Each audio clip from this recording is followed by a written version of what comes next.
Hi, Preschool Practicum students. Today we are going to be talking about time sampling, attention span, and the process that Piaget discussed on how children intake knowledge around them. So we're going to start off about talking with attention span.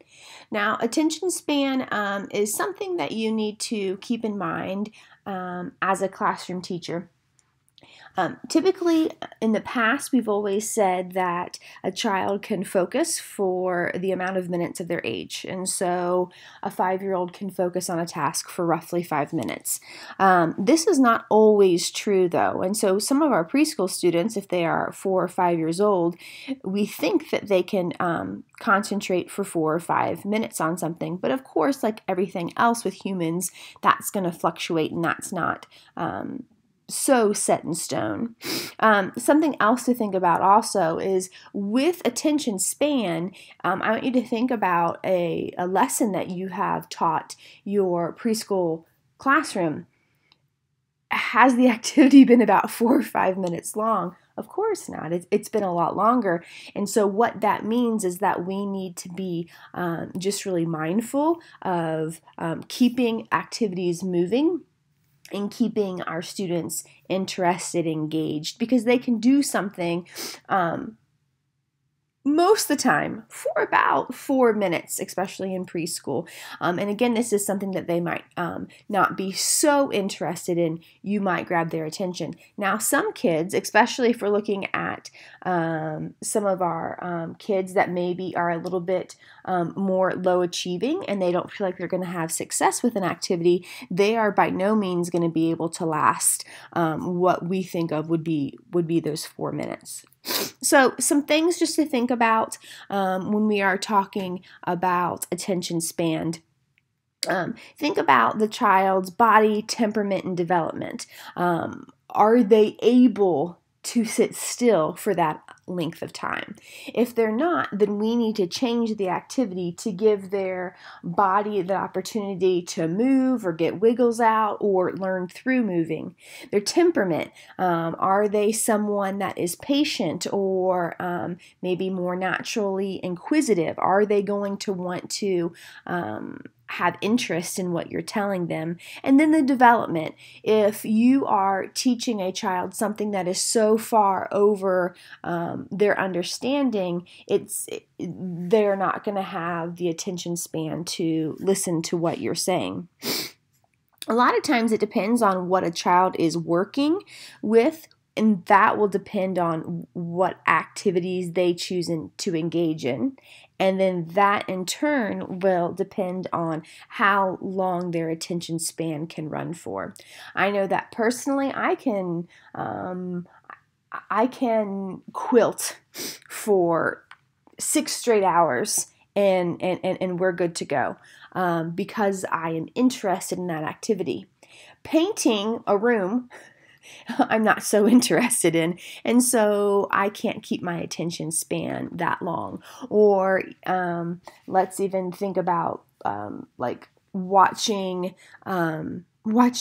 football. I don't have an interest in it, and so I can watch it for just a couple minutes, and I'll tell you, it's not a minute for every for every year that I have acquired in my life. But if it's baseball, I can watch it a little bit longer because what you're interested in is going to hold your attention longer. So what that means for us as teachers is we have to ignite that interest in the beginning of lessons. It's our job to make them excited and interested in what we are going to talk about. We need to design and arrange work areas to help kids with their attention spans. So if we're going to place quiet activities next to loud activities, this is going to affect the attention span. We all know that. We go to a quiet place to study or think and concentrate and write, and we need to do that in the classroom as well. Especially a preschool or kindergarten classroom, there can be a lot of noisier activities, and so we need to make sure that we are separating the kids. And so when they are doing something that maybe takes a little bit more concentration or reflection, that they have kind of the time and space to be able to do that. Children will always find a way to do what they need and want to do. So, of course, they're going to choose activities that they find to be successful in.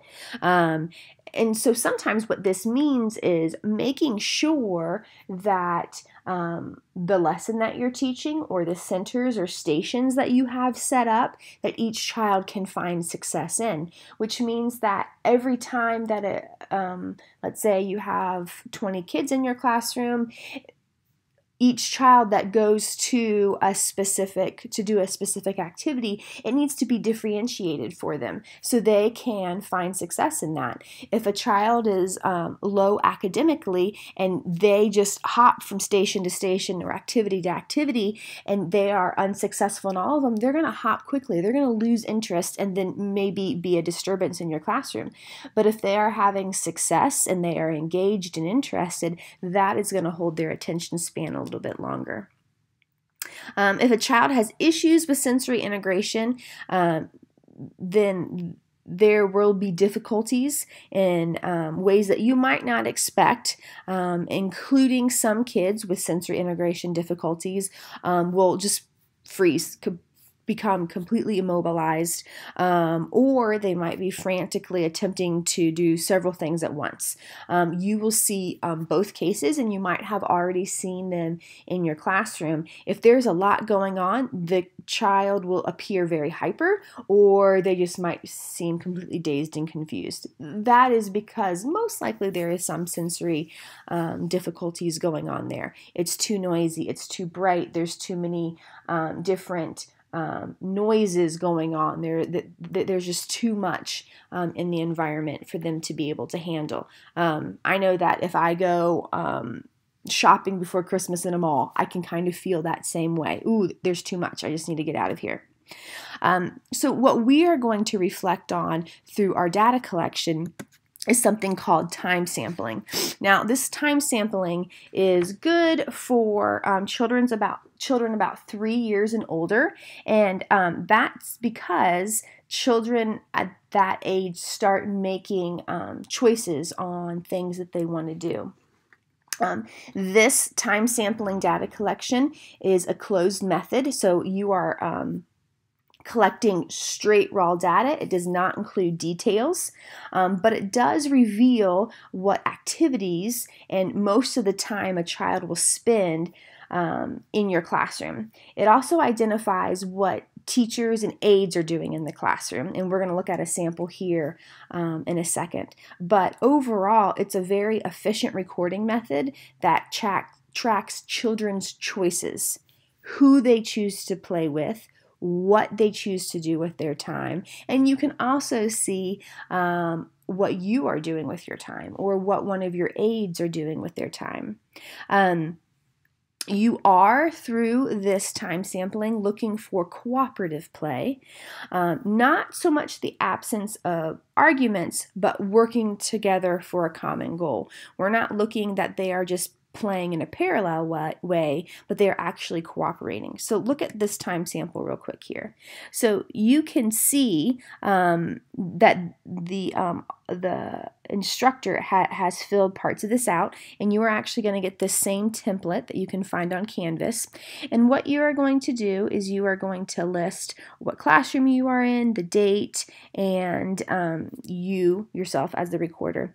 And then at the top of the chart, you're going to list every 5 minutes, because what you're going to do is you're going to choose, you are going to kind of set a timer, maybe on your watch or on your phone, just to vibrate so it doesn't go off and distract the kids. But every 5 minutes, you are going to track, specifically in this case, your student.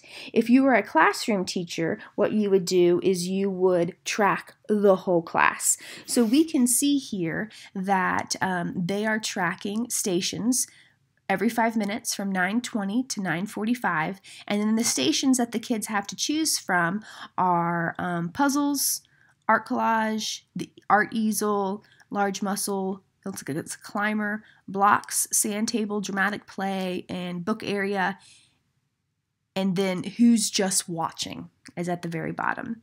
And then you can see that they have kind of made a key for themselves. And so a circle It shows that they are playing cooperatively.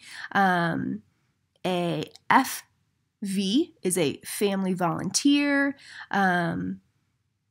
If there is an arrow after a child's name, it shows that they're just continuing play. Like I am looking, for instance, at 9:20, Carter in the puzzle area. It looks like Carter plays with those puzzles at the 9:20 through 9:25, and he finally stops at 9:35. So you don't have to write the child's name over and over. A TA is a teacher assistant in the classroom. And then if they have a squiggly circle around them, it shows that they're having difficulty in playing. But I want you to just kind of reflect on this and see what things we can see. For instance, the first thing that I see is that Jenny is having difficulties at 9:20 playing with puzzles. It looks like Jenny is doing a pretty good job with Amy in the art collage at 9:30. And then she's doing decent work in the large muscle climber at 9:35. And then let's see, where does Jenny go after that? Oh, it looks like at 9:25, Jenny was having issues at the sand table, but you can track her and you can say, okay, today Jenny had issues in the puzzles and she also had issues at the sand table. When she was at puzzles, she was with Amy, Carter, and Howard, and when she was at sand table, she was with Kara and Martin. So it's not who she's with, what she's having issues with. And what I would do then is the next time that I did this, if she then again has issues with puzzles or sand table, that tells me that maybe there's an issue there. Maybe that's something that I can address. We can see that the child, what is his name? I can't read it. It's so small. Bajik, maybe, just watches at 9:20, and then from there, I'm trying to find him. Then he does some books, which is kind of a single activity, and he does those books for the next 10 minutes, and then Bajik moves with a family volunteer at 9:35 to the art collage, and he does that. It appears for the next 10 minutes, and then he does his puzzles on the floor. So you can see that he is kind of a student that is spending more time with himself. Something else that I can see is that Edward and Fatima work together a good amount of time. At 9:20 they're together, at 9:25 together, at 9:30 they're together, at 9:35 they're together,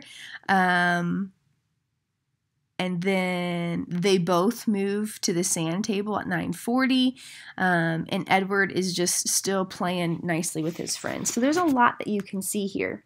When you collect the data, I just want you to, of course, do the times at the top. You're going to collect this either during a recess time, something that they have free choice, a recess time or a stations time, and you're going to fill out the left side, but then you're only going to track your child and who they come into contact with. So if your child was Amy, at 9:20, you would list Amy and Carter and Howard and Jenny, but then the rest of the chart you would not list. You wouldn't track all the other kids. Again, that can be found on Canvas, and that is what you're going to do for your child that you're studying in your public and your private school. So just like any other data collection, time sampling, of course, has pros and cons. Something to think about is that it should be collected every few weeks, and of course the child must have free choice. But what this does is this really shows to administration or parents, it proves a lot of points for you on something that is so free, like free choice, and it's fairly unstructured. This brings structure to it, and it allows you to collect some data, which might be proving some points for you. If a child doesn't typically work well with others, or they are a really good friend and they can collaborate with others, or they just watch a lot, or they choose not to interact with their peers, this is a really good form of data collection, especially if you have a couple of them. If you do it every other week, and you have several of these and you are showing a common theme with a child, this speaks volumes. Of course, pros for time sampling: it gathers info about a whole class at once. It gives quantitative info about attention span, how long are they doing something, and it indicates strengths and weaknesses, because of course a child is going to choose to do what they're strong with the most. Disadvantages: there's no details. In the past, I think Jenny was the one having the issues.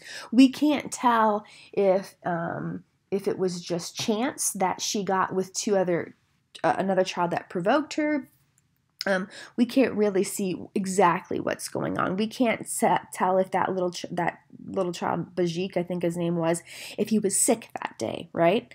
It is time intensive. Every 5 minutes you have to do that. You could have a family volunteer record those things if you've properly trained them, or you could have a teacher's aide do it, but it is time intensive, and it's only effective with large amounts of free choice time, right? So that gave them about 25 minutes of free choice time, because then it really allows them to choose their activities.